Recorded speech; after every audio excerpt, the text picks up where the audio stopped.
Umicore, c'est une compagnie cyclique, donc c'est de la chimie. Essentiellement ici, on marque chimie spécialisée chez certains.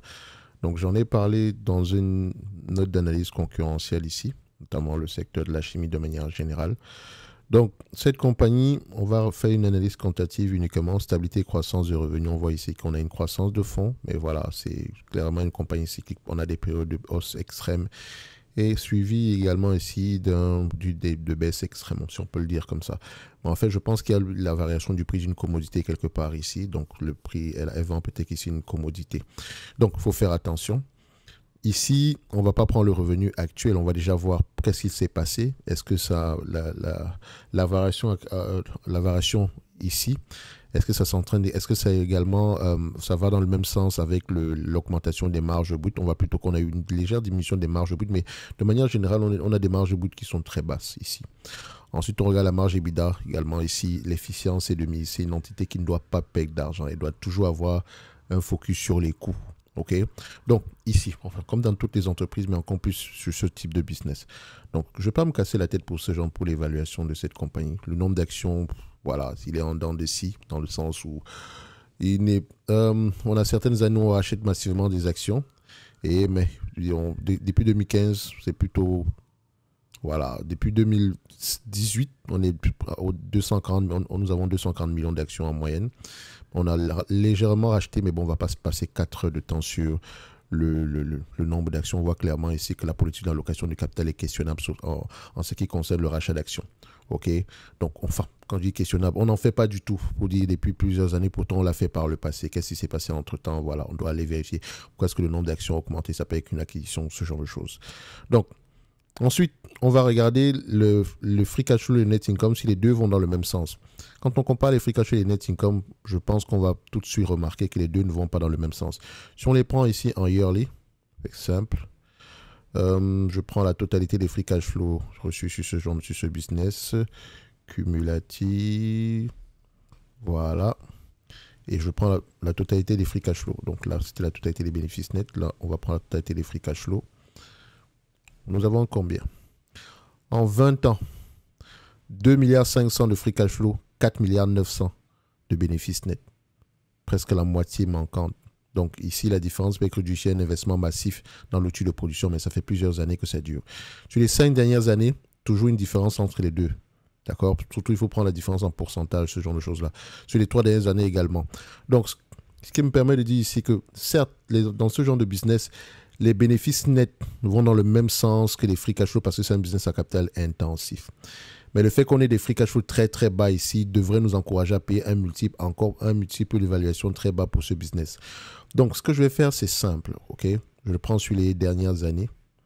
Disons les 10 dernières années. Nous avons quoi? À peu près 250 millions. Sur les 5 dernières années, 400 millions. 10 dernières années, 250 millions. 20 dernières années, 214. Je vais être prudent, je vais prendre 214 millions. Je ne cherche pas à avoir précisément raison. Le moins tort possible. Donc, quel est le maximum que je pourrais mettre sur cette compagnie qui pourrait générer 214 millions d'actions? Quels soient les bénéfices de ce genre de business, ok? Donc, on ira pour aux alentours de plus de 3 milliards 210. S'il n'y a pas de dette, on pourrait avoir un prix de combien? On pourrait s'attendre à quelque chose aux alentours de combien? 240. On aimerait bien l'avoir aux alentours de ce prix-là. On aimerait bien par rapport à ce calcul, par rapport aux hypothèses que j'ai pris derrière. OK? Aux alentours de 13 dollars. Donc, en dessous de 13 dollars, c'est intéressant, n'est-ce pas? Mais ça, c'est dans un monde où on n'a pas de dette. Or, vous remarquez ici que le niveau d'endettement est de combien? Nous avons une dette aux alentours ici de 1 milliard 400. Dette nette EBITDA, combien? 2,3. Mais attention, si on a normalisé la dette, l'EBITDA, si on a normalisé le bénéfice net, on doit normaliser l'EBITDA. OK? Donc, on doit reprendre la dette nette ici, l'EBITDA. On prend l'EBITDA moyen, enfin médian, sur les 20 dernières années. C'est, disons, 463 millions. Le 463 millions en question, on a une dette nette de combien? 1 milliard 410, OK, divisé par 463 millions. Et pour moi, ça me donne à peu près l'EBITDA moyen. La dette nette divisée par l'EBITDA moyen, ça me donne à peu près 3. Donc, le niveau d'endettement est juste correct. Il n'est pas très bas, il est correct ici. OK? C'est juste correct. Je veux absolument que ces genres d'entités ici puissent échanger à peu près une dette nette sur EBITDA aux alentours de 3 pour les compagnies pour les compagnies cycliques. OK? Et donc, on va également, normalement, je m'attends à 5. 500 ne me dérange pas. Mais on repaye la dette avec quoi? Les free cash flow. Or, ici, les free cash flow sont inférieurs aux bénéfices nets. Ce serait déjà une bonne chose qu'on ait des free cash flow équivalents aux bénéfices nets. Et si vous prenez même les free cash flow, les bénéfices nets égale free cash flow, donc prenons à peu près combien d'années ils vont prendre pour rembourser la dette. Je veux quelque chose en moins de 10 ans. Donc ça donne quelque chose alentour de combien? On a 6,5 ans. OK. Là, on regarde également le dividende avec ce montant-là, 1,4 divisé par la capitalisation boursière actuelle, 2 milliards 770. Ça donne à peu près aux alentours de 7%. Elle paye à peu près 6,96%. Donc pour moi, déjà, je vois que le dividende est déjà assez élevé. Je ne pense... Enfin... Est-ce que ce ne serait pas judicieux de garder ce dividende au prix à ce niveau? OK. Sauf surtout si les perspectives futures ne sont pas extraordinaires. OK. Et comme on peut le voir ici, avec la dette qu'on a, on devrait se concentrer au remboursement de la dette plutôt qu'au rachat, enfin plutôt qu'au versement d'un dividende. OK. Je pense que je l'aurais fait ici. Donc on fait... Simple. Le 214 millions, 100 millions ici, rachat d'actions, dividende. OK? Le reste ici, remboursement de la dette.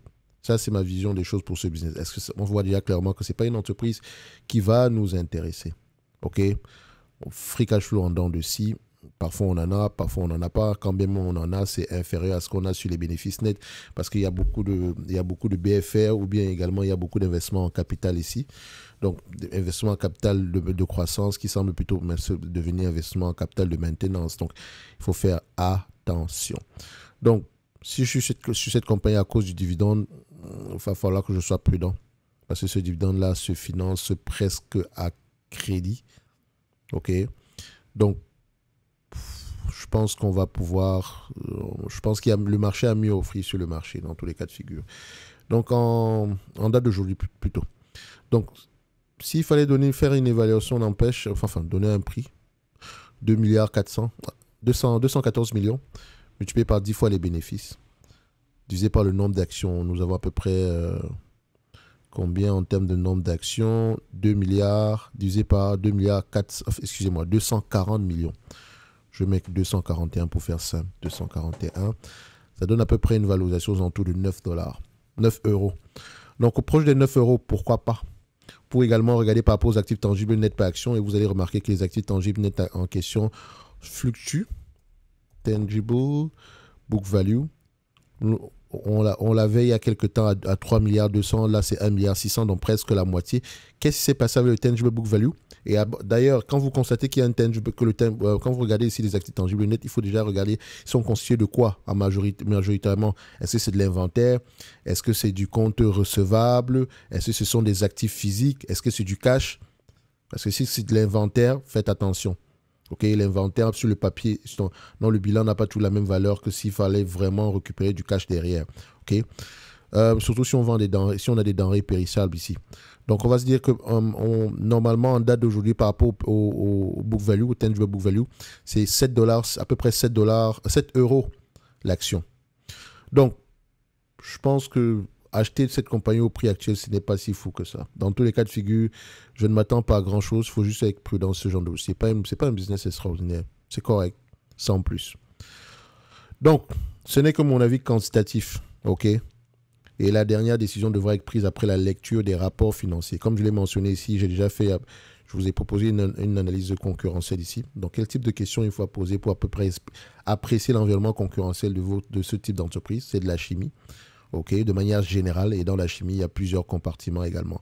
OK, nous, on se donne rendez-vous sur la prochaine vidéo. En description de la vidéo, vous avez le Top Premium Plus qui englobe tous les services de Top Invest. Vous avez le pack du débutant également en description de la vidéo, toujours sur la même page, ainsi que la watchlist. Est-ce que Umicore va faire partie de notre watchlist? Tout simplement, non. Merci.